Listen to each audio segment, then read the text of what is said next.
ఓం శాంతి. బాబా చెప్తున్నారు 8/4/24.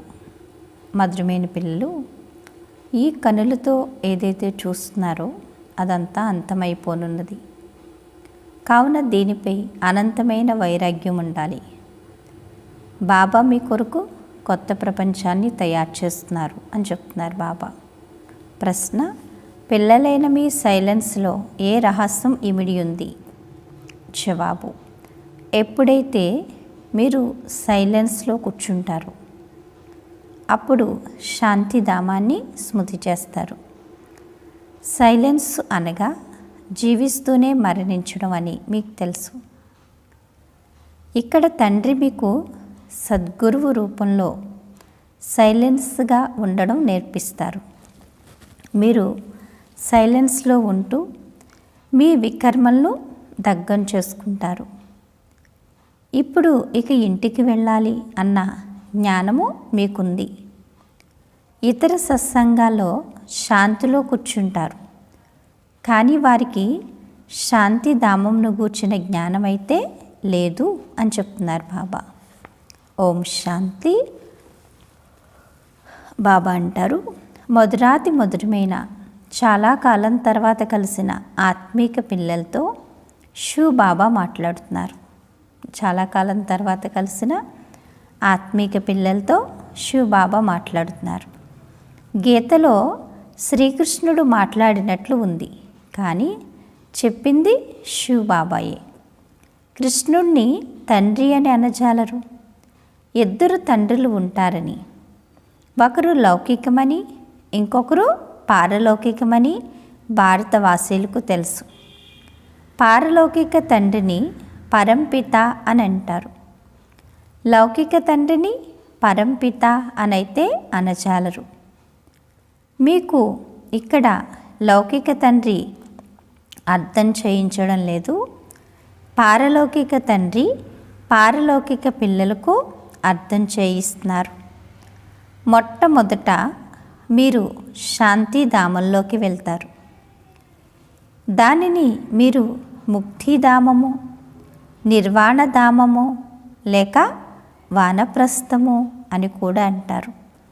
పిల్లలు ఇప్పుడు ఇక శాంతిధామంలోకి వెళ్ళాలని బాబా అంటారు. దానిని మాత్రమే టవర్ ఆఫ్ సైలెన్స్ అని అంటారు.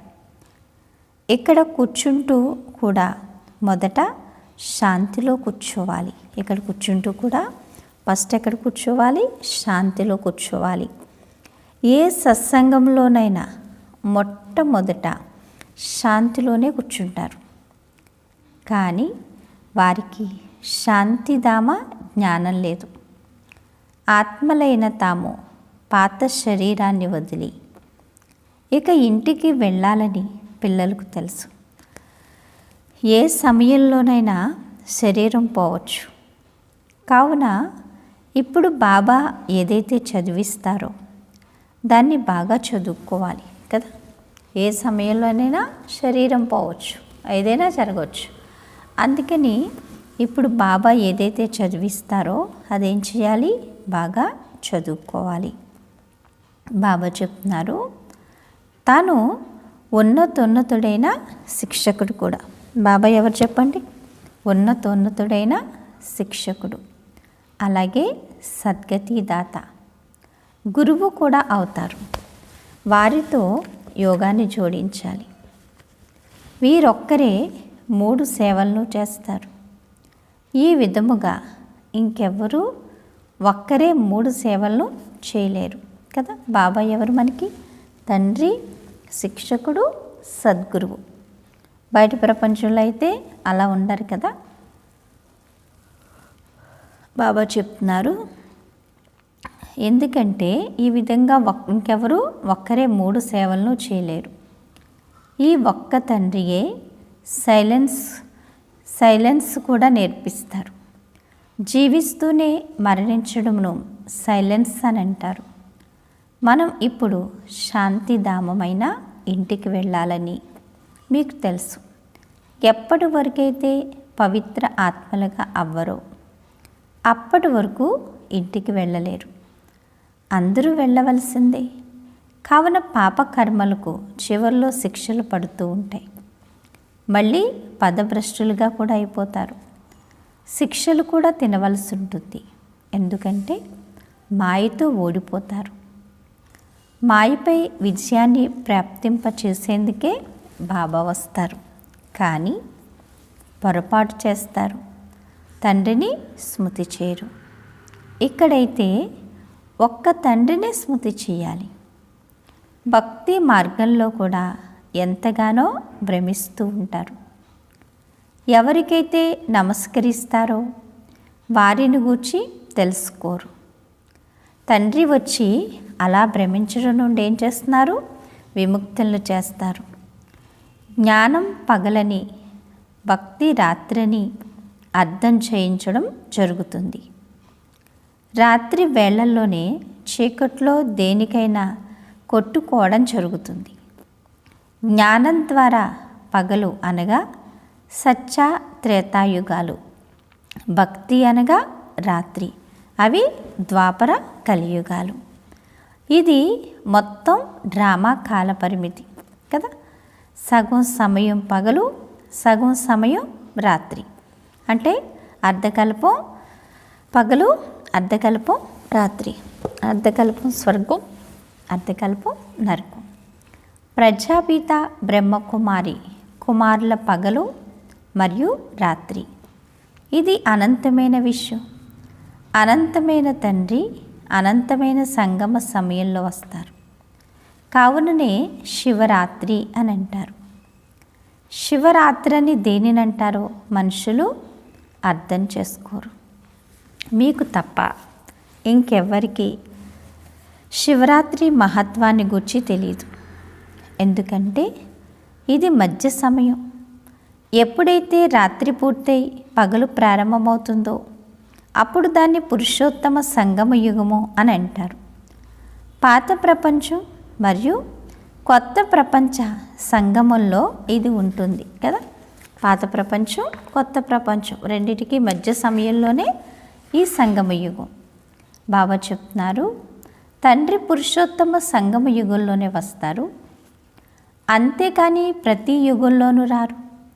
సత్య త్రేతాయుగాల సంగమం కూడా సంగమయుగం అని అనేస్తారు. కానీ అది పొరపాటని తండ్రి అంటారు.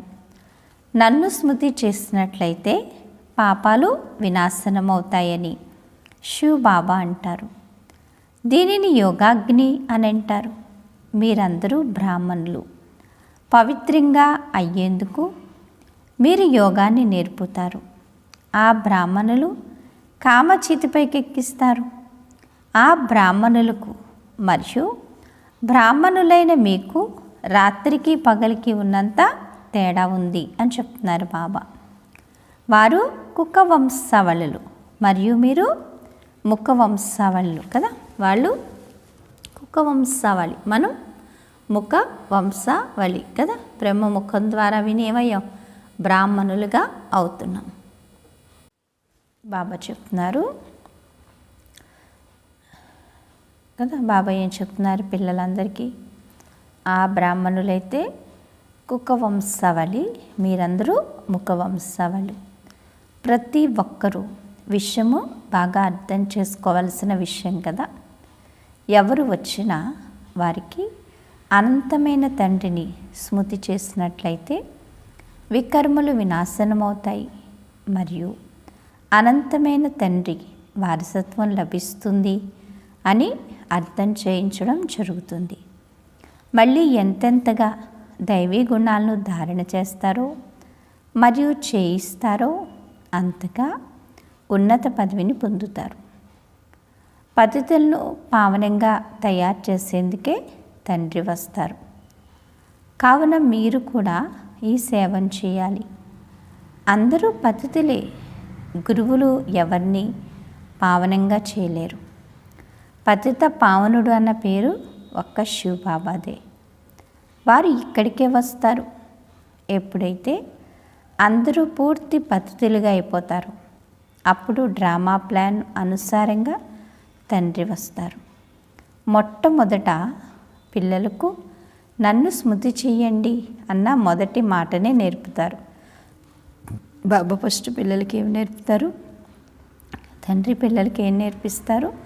నన్ను స్మృతి చెయ్యండి అని. తాను పతిత పావనుడని మీరంటారు కదా. ఆత్మీక తండ్రిని పతిత పావనుడు అని అంటారు. హే భగవాన్ లేక బాబా అని అంటారు. కానీ ఎవ్వరికీ పరిచయం అయితే లేదు. ఇప్పుడు సంగమయుగి వాసులైన మీకు పరిచయం లభించింది. వారు నరకవాసీలు, కానీ మీరు నరకవాసీలు కాదు. ఎవరైనా ఓడిపోతే పూర్తిగా కింద పడిపోతారు. చేసిన సంపాదన అంతా పోతుంది. పతితుల నుండి పావనులుగా అవ్వడమే ముఖ్యమైన విషయం అని చెప్తున్నారు బాబా. ఇదంతా విషయ ప్రపంచం, అది నిర్వికారి ప్రపంచం. ఏది? సత్యయుగం. కొత్త ప్రపంచం, అక్కడ దేవతలు రాజ్యం చేస్తారు. ఇప్పుడు పిల్లలైన మీకు ఇది తెలిసింది. మొట్టమొదట దేవతలే అందరికన్నా ఎక్కువగా జన్మలు తీసుకుంటారు. అందులోనూ ఎవరైతే మొట్టమొదట సూర్యవంశీలుగా ఉన్నారో వారు మొదట వస్తారు. 21 తరాలు వారసత్వాన్ని పొందుతారు. పవిత్రత, సుఖశాంతుల ఈ వారసత్వం ఎంత అనంతమైంది. సత్యయుగాన్ని పూర్తి సుఖధామము అని అంటారు. త్రేతాయుగం సెమీ స్వర్గం. ఎందుకంటే 2 కళలు తగ్గిపోతాయి. బాబా అంటారు, కళలు తగ్గిపోవడం వల్ల ప్రకాశం తగ్గిపోతూ ఉంటుంది. చంద్రుని కళ కూడా తగ్గిపోవడంతో ప్రకాశం తగ్గిపోతుంది. చివరికి ఏదో ఒక చిన్న రేఖ మాత్రంగా మిగులుతుంది. అది పూర్తిగా పోదు, రేఖ మాత్రం ఉంటుంది కదా. అంశం ఉంటే వంశం తయారవుతుంది అంటారు. ఆ రేఖ మళ్ళీ ఏమవుతుంది? పున్నమి చంద్రుడు నిండిగా అయిపోతుంది. మీది కూడా అలాగే పూర్తిగా నీళ్ళు అయిపోదు. దీనినే పిండిలో ఉప్పు అని అంటారు కదా. పూర్తిగా అయితే పోదు, కానీ కొంచెం ఉంటుంది. దాన్ని బట్టి మళ్ళీ సంపూర్ణంగా అవుతాము. తండ్రి కూర్చుని ఆత్మలకు అర్థం చేయిస్తారు. ఇది ఆత్మలు మరియు పరమాత్మ మేళ. ఇది బుద్ధి ద్వారా అర్థం చేసుకోవడం జరుగుతుంది. పరమాత్మ ఎప్పుడు వస్తారు?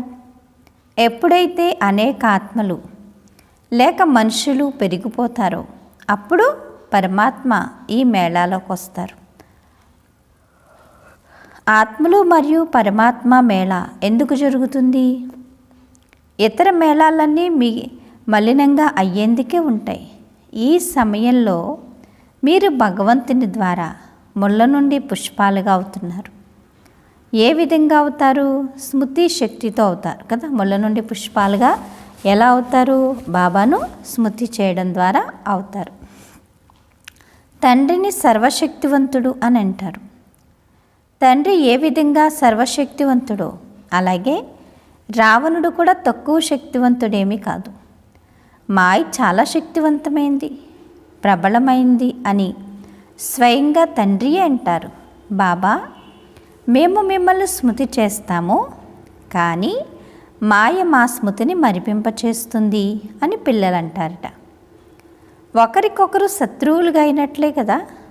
బాబా వచ్చి మాయపై విజయాన్ని ప్రాప్తింపచేస్తారు. మళ్ళీ మాయ ఓడింపచేస్తుంది. దేవతలు మరియు అసురుల యుద్ధాన్ని చూపించారు, కానీ నిజానికి అటువంటిదేమీ లేదు. ఇదే యుద్ధము. మీరు తండ్రిని స్మృతి చేయడం ద్వారా దేవతలుగా అవుతారు. మాయ స్మృతిలో విఘ్నాలు కలిగిస్తుంది. మాయ ఏం చేస్తుంది? స్మృతిలో విఘ్నాల్ని కలిగిస్తుంది. బాబా చెప్తున్నారు, దేవతలు మాయ స్మృతిలో విఘ్నాల్ని కలిగిస్తుంది అని చెప్తున్నారు బాబా. అందుకని ఏం చేయాలి? మాయపోయిన పిల్లలు విజయాన్ని పొందాలి కదా. బాబా అంటారు, మేము మిమ్మల్ని స్మృతి చేస్తాం, కానీ మాయ ఏం చేస్తుంది? మరిపింప చేస్తుంది అని అంటారట కదా. బాబా చెప్తున్నారు, మాయ స్మృతిలో విఘ్నాలు కలిగిస్తుంది, చదువులో విఘ్నాలు కలిగించదు. స్మృతిలోనే విఘ్నం వేస్తుంది, చదువులో అయితే విఘ్నం వేయదు. స్మృతిలోనే విఘ్నాలు కలుగుతాయి కదా. స్మృతి చేద్దామని కూర్చోగానే ఏం చేస్తుంది? రకరకాల వ్యర్థ సంకల్పాలని తీసుకొస్తూ ఉంటుంది. బాబా అంటారు, మాయ గడియ మరిపింపచేస్తుంది. దేహాభిమానులుగా అవ్వడం వల్ల మాయ దెబ్బ తగులుతుంది. కామ వికారులు ఎవరైతే ఉంటారో వారి కొరకు చాలా కఠినమైన పదాలను ఉపయోగించడం జరుగుతుంది. ఇది రావణ రాజ్యము. పావనంగా అవ్వమని ఇక్కడ కూడా అర్థం చేయించడం జరుగుతుంది. అయినా కానీ కొందరు అవ్వరు. పిల్లలు, వికారాల్లోకి వెళ్ళకండి, ముఖాన్ని నల్లగా చేసుకోకండి అని బాబా అంటారు. అయినా కానీ బాబా మాయ ఓడించేసింది అనగా వికారాల్లోకి వెళ్ళిపోయామో అని వ్రాస్తారు. తెల్లనివారు నల్లనివారు ఉన్నారు కదా. వికారులు అనగా నల్లనివారు, నిర్వికారులు సుందరంగా ఉంటారు. శ్యామ సుందరుడు అన్న పదం అర్థం కూడా మీకు తప్ప ప్రపంచంలో ఇంకెవ్వరికీ తెలియదు అని చెప్తున్నారు బాబా కదా. కృష్ణుడిని కూడా శ్యామ సుందరుడు అని అంటారు.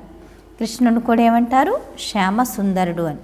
అంటే శ్యామలంగా ఉన్నవాడు సుందరంగా అవుతున్నాడు, సుందరంగా ఉన్నవాడు మళ్ళీ శ్యామలంగా అవుతాడు అని. బాబా అతడి పేరు అర్థమనే వివరిస్తారు. బాబా అంటున్నారు, అతడు స్వర్గపు మొదటి యువరాజు. ఎవరు? శ్రీకృష్ణుడు. సౌందర్యంలో ఇతడే నెంబర్ 1 కదా.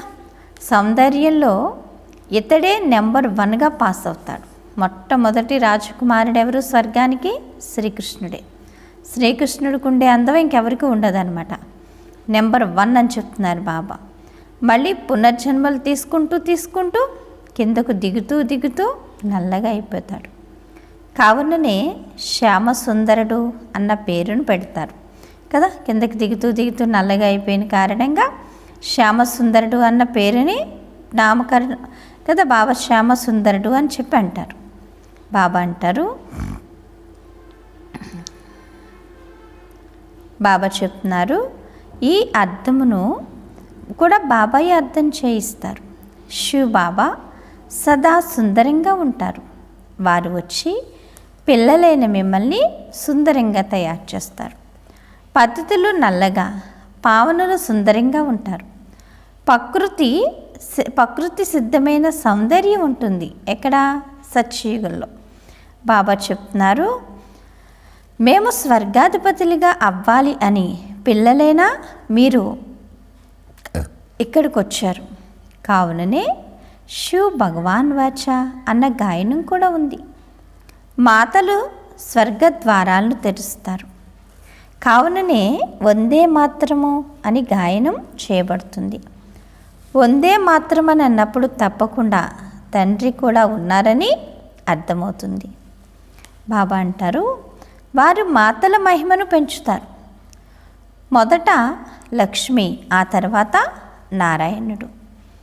ఇక్కడైతే మొదట మిస్టర్, ఆ తర్వాత మిస్సెస్ అని అంటారు కదా. ఇక్కడైతే ఫస్ట్ ఏంటి మగవాళ్ళ పేరు, తర్వాత ఆడవాళ్ళ పేరు. కానీ సత్యయుగంలో అయితే ఫస్ట్ లక్ష్మి, తర్వాతే నారాయణుడు. ఫస్ట్ సీత, తర్వాతే రాముడు కదా. సీతారాములు అంటామా, రామసీత అంటాము, అల్లం లక్ష్మీనారాయణులు అంటారు, రాధాకృష్ణులు అంటారు కదా. అంతే ఫస్ట్ ఎవరి పేరు పలుకుతుంది? మాతల మహిమ జరుగుతుంది కదా. డ్రామా రహస్యం ఈ విధంగా తయారు చేయబడి ఉంది. రచయిత అయిన తండ్రి మొదట తమ పరిచయాన్ని ఇస్తారు. ఒకరేమో హద్దులోని లౌకిక తండ్రి, ఇంకొకరు అనంతమైన పారలౌకిక తండ్రి. బాబా అంటారు, అనంతమైన పారలౌకిక తండ్రిని స్మృతి చేస్తారు. ఎందుకంటే వారి ద్వారా అనంతమైన వారసత్వం లభిస్తుంది. బాబా అంటారు, హద్దులోని వారసత్వం లభిస్తున్నా కూడా అనంతమైన తండ్రిని స్మృతి చేస్తారు. తండ్రి, మీరు వస్తే మేము ఇతర సంఘర్షాలన్నింటినీ తెంచి మీ ఒక్కరితోనే బుద్ధిని జోడిస్తాము అని అంటారు. ఈ విధంగా ఎవరన్నారు? ఆత్మే అంటుంది. ఆత్మయే ఈ ఇంద్రియాల ద్వారా పాత్రను అభినయిస్తుంది. ప్రతి ఆత్మ ఎటువంటి కర్మలు చేస్తుందో అటువంటి జన్మను తీసుకుంటుంది. కర్మఫలం కదా. షావుకారు షావుకారులు పేదవారిగా అవుతారు.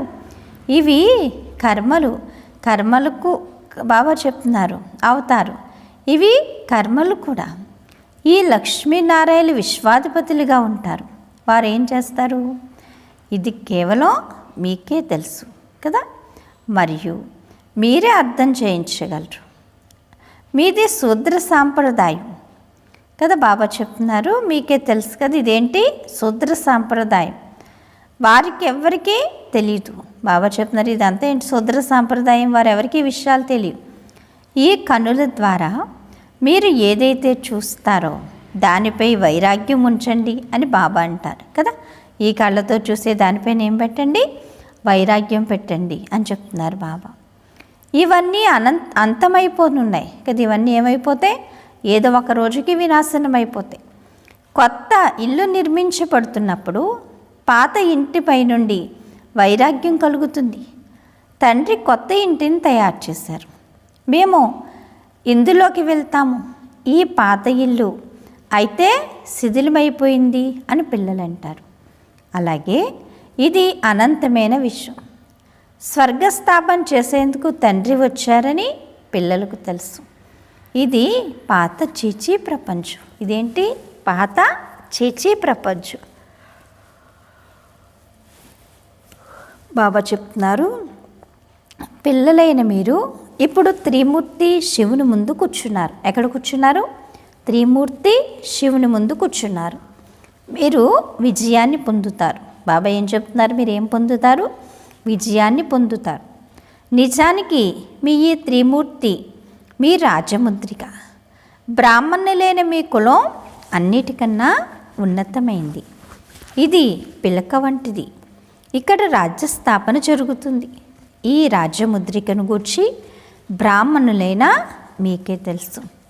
శివబాబా బ్రహ్మ ద్వారా మనల్ని దేవీ దేవతలుగా తయారు చేసేందుకు చదివిస్తున్నారు కదా. శివబాబా బ్రహ్మ ద్వారా ఏం చేస్తున్నారు? మనల్ని దేవీ దేవతలుగా అయ్యేందుకు చదివిస్తున్నారు కదా. వినాశనమైతే జరగవలసిందే. ప్రపంచం తమో ప్రధానంగా అయిపోతుంది. కావున ప్రకృతి వైపరీత్యాలు కూడా సహాయం చేస్తాయి. బుద్ధితో ఎంత సైలెన్స్ను తయారు చేస్తూ ఉంటారు. కడుపు నుండి ముస్లాలు ఏమీ వెలువడలేదు, అవి సైన్స్ ద్వారా వెలువడ్డాయి. దాని ద్వారా మొత్తం కల్పమంతటిని అంతం చేసేస్తారు. బాబా అంటున్నారు మొత్తం. ఎందుకంటే బాబా ఏం చెప్తున్నారు? సైన్స్ తయారు చేస్తూ ఉంటారు.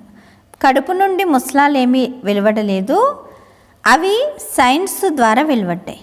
దాని ద్వారా మొత్తం కులమంతటిని అంతం చేసేస్తారు.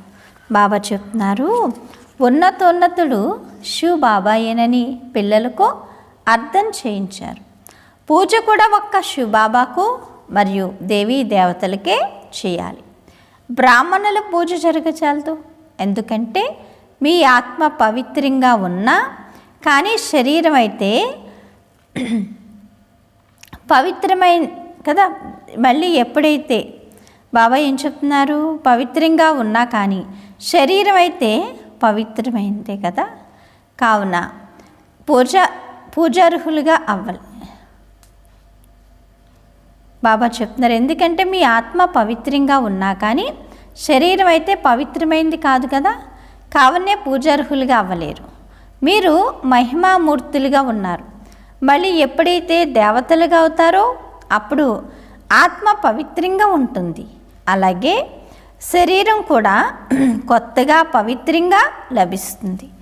ఈ సమయంలో మీరు మహిమా యోగ్యులుగా అవుతారు కదా. ఏమవుతారు? మహిమా యోగ్యులుగా అవుతారని చెప్తున్నారు బాబా. బాబా చెప్తున్నారు ఈ సమయంలో మీరు మహిమా యోగ్యులుగా ఉన్నారు.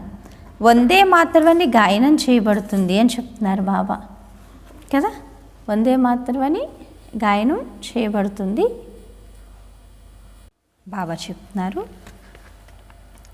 శివ బాబాయేనని పిల్లలకు అర్థం చేయించారు. పూజ కూడా ఒక్క శివ బాబాకు మరియు దేవతలకే చేయాలి. బ్రాహ్మణుల పూజ జరగచాలదు. ఎందుకంటే మీ ఆత్మ పవిత్రంగా ఉన్నా కానీ శరీరం పవిత్రమైంది కాదు కదా. కావనే పూజార్హులుగా అవ్వలేరు. మీరు మహిమామూర్తులుగా ఉన్నారు. మళ్ళీ ఎప్పుడైతే దేవతలుగా అవుతారో అప్పుడు ఆత్మ పవిత్రంగా ఉంటుంది. అలాగే శరీరం కూడా కొత్తగా పవిత్రంగా లభిస్తుంది. ఈ సమయంలో మీరు మహిమాయోగ్యులుగా ఉన్నారు. వందే మాత్రమని గాయనం చేయబడుతుంది. మాతల సైన్యం ఏం చేసింది? మాతలే శ్రీమతంపై జ్ఞానాన్ని ఇచ్చారు. దేవతలు అందరికీ శ్రీమతానుసారంగా మాతలే శ్రీమతంపై జ్ఞానాన్ని ఇచ్చారు. మాతలు అందరికీ శ్రీమతానుసారంగా జ్ఞానాన్ని ఇస్తారు. మాతలు అందరి చేత జ్ఞానామృతాన్ని త్రాగిస్తారు.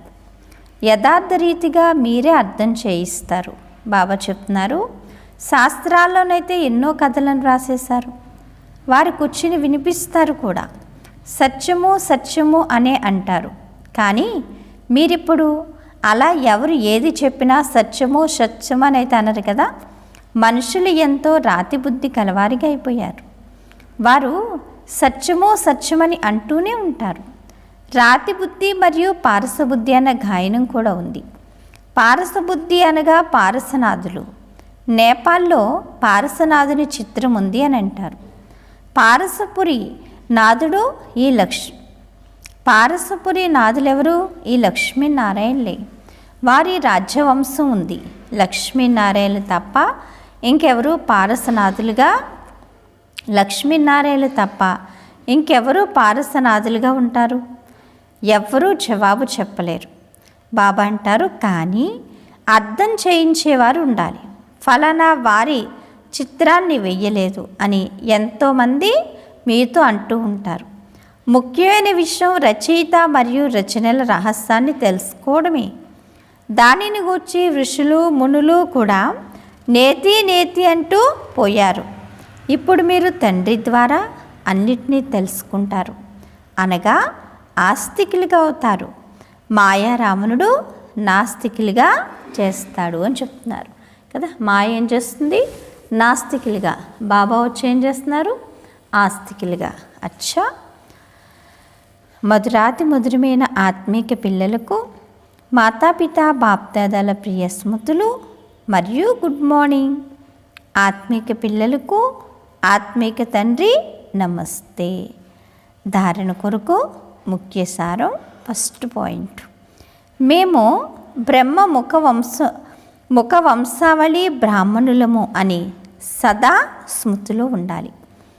మనది అన్నిటికన్నా ఉన్నతమైన కులం. మనం పవిత్రంగా అవ్వాలి మరియు తయారు చేయాలి. పతిత పావనుడైన తండ్రికి సహాయకులుగా అవ్వాలి. సెకండ్ పాయింట్, స్మృతిలో ఎప్పుడూ పొరపాటు చేయకూడదు. దేహాభిమానం కారణంగానే మాయ స్మృతిలో విఘ్నాలు కలిగిస్తుంది. కావున మొదట దేహాభిమానాన్ని వదలాలి. యోగాగ్ని ద్వారా పాపాల్లో వినాశనం చేసుకోవాలి కదా. యోగాగ్ని ద్వారా ఏం చేయాలి? పాపాల్ని వినాశనం చేసుకోవాలి అని చెప్తున్నారు బాబా కదా. బాబా అంటారు, వరదానము, సాధనాల ప్రవృత్తిలో ఉంటూ కమల పుష్ప సమానంగా అతీతంగా మరియు ప్రియంగా ఉండే అనంతమైన వైరాగ్య భవ. బాబా ఏం చెప్తున్నారు ఈరోజు? సాధనాల ప్రవృత్తిలో ఉండండి, కానీ కమల పుష్ప సమానంగా అన్నిటికీ అతీతంగా బాబాకు అతి ప్రియంగా అవ్వాలి. సాధనాలు లభించినట్లయితే వాటిని పెద్ద మనసుతో ఉపయోగించండి. ఈ సాధనాలు ఉన్నదే మీ కొరకు, కానీ సాధనను మార్చి చెయ్యకండి. పూర్తి బ్యాలెన్స్ ఉండాలి. సాధనాలు చెడ్డవి కావున సాధనాలైతే మీ కర్మకు యోగానికి ఫలం. బాబా చెప్తున్నారు, కానీ సాధనాలు ప్రవృత్తిలో ఉంటూ కమల పుష్ప సమానంగా అతీతంగా మరియు తండ్రికి ప్రియమైన వారిగా అవ్వండి అని చెప్తున్నారు బాబా. ఉపయోగిస్తూ కూడా వాటి ప్రభావంలోకి రాకండి. సాధనాల్లో అనంతమైన వైరాగ్య వృద్ధి మార్చ్ అవ్వకూడదు. మొదటగా స్వయంలో దీనిని ఇమర్జ్ చెయ్యండి. పిదప విశ్వంలో వాయుమండలాన్ని వ్యాపింప చెయ్యండి అని చెప్తున్నారు బాబా కదా. విశ్వంలో ఏం చేయండి? వాయుమండలాన్ని వ్యాపింప చెయ్యండి అని చెప్తున్నారు. స్లోగన్ను పరేషాన్ అంటే వ్యాకులతతో ఉన్న వారిని తమ స్వమానులో స్థితులను చేయడమే అన్నిటికన్నా మంచి సేవ. బాబా ఏం చెప్తున్నారు ఈరోజు స్లోగన్ను? వ్యాకులతతో ఉన్నవారిని అర్థం చేసుకుని స్వమానం అనే స్థితులు చేయండి, ఇదే అన్నిటికన్నా మంచి సేవ అని చెప్తున్నారు బాబా.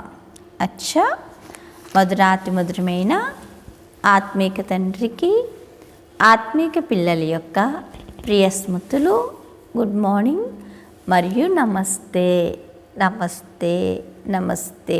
మధురమైన బాబా, ప్రియమైన బాబా, నా బాబా, ధన్యవాదాలు బాబా. ఓం శాంతి. ఈరోజు స్వమాను నేను అనంతమైన వైరాగ్య ఆత్మను అనుకోండి. నేను అనంతమైన వైరాగ్య ఆత్మను. అచ్చా, ఓం శాంతి.